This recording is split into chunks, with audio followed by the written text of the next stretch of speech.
Bonjour, je suis Sam Meredith et je vous présente une nouvelle édition des prévisions financières. Vu que les élections britanniques ont eu lieu jeudi, aujourd'hui nous analyserons la performance de la livre sterling contre l'euro. Pour discuter de l'avenir de cette paire de devises, j'ai contacté Peter Warburton, propriétaire et chef économiste de la société Economic Perspectives. Alors Peter, bien naturellement, tous les yeux sont rivés sur la livre sterling dans le contexte des élections britanniques. Actuellement, le sterling s'échange aux alentours de 0,72 contre l'euro. À quel niveau cette paire s'établira-t-elle dans un mois selon vous? Je crois que nous verrons peu de changements dans cet intervalle de temps. Nous avons vu la livre perdre du terrain au cours de la semaine dernière pour regagner du terrain après la divulgation des résultats. Pourtant, en général, je crois qu'il est peu probable que la livre sterling continue de s'apprécier contre l'euro dans l'avenir. Si tel n'est pas le cas, le rythme de son appréciation ne sera pas plus rapide que celui de l'euro. Il existe des incertitudes accrues autour de l'euro, notamment à cause de la Grèce et du Grexit, car la question est de savoir si la Grèce est en mesure de débloquer des fonds de son plan de sauvetage et les conséquences possibles. D'après le scénario principal, cette paire va atteindre le niveau de 0,73 dans un mois. Cependant, il existe un autre scénario, d'après lequel l'euro pourrait s'affaiblir tout seul, sans affecter le sterling, ce qui amènerait la paire vers la marque de 0,70.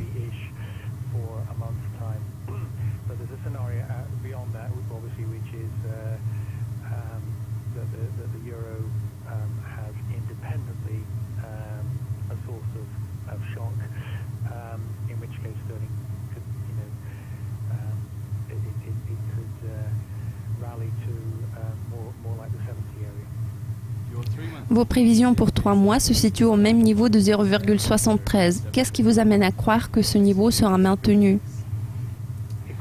Vous savez, si l'issue de la crise grecque joue en faveur du renforcement de l'euro, les perspectives économiques de la zone euro resteront largement positives. Nous avons observé la baisse des coûts d'emprunt pour les entreprises en Italie et en Espagne, et il est fort probable que nous verrons plus de surprises économiques positives dans l'avenir. Dans de telles circonstances, la livre sterling aurait du mal à se renforcer contre l'euro dans l'intervalle de 3 mois. Je crois qu'il devient fort probable que nous verrons bientôt une amélioration considérable de l'activité économique générale en Europe.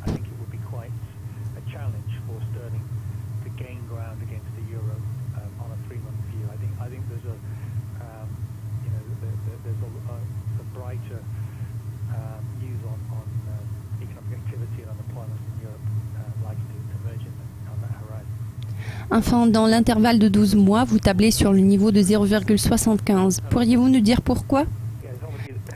Oui, nous verrons probablement certains changements au niveau de ce taux de change. Je crois que dans un an, il y aura plus de tensions au Royaume-Uni dû à la nécessité de mettre en œuvre le programme des réformes économiques avec une majorité parlementaire tellement étroite. Les conservateurs seront à la merci de leurs députés si ces derniers préfèrent s'abstenir ou voter négativement, ce qui est très probable, et il s'agit d'un clivage d'opinion au sein de leur propre parti. Ce scénario semble être très réaliste.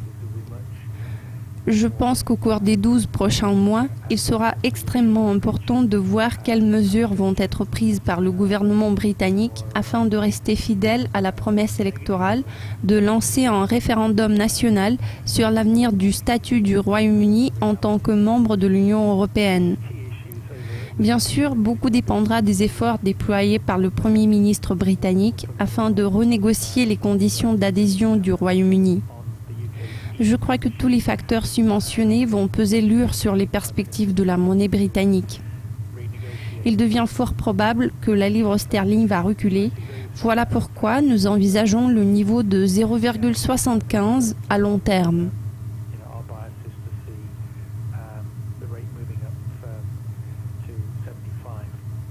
Peter, merci de votre participation aujourd'hui. C'est tout pour l'instant. Restez à l'écoute de Dukascopy TV tout au long de la semaine pour plus de mises à jour économiques. Au revoir.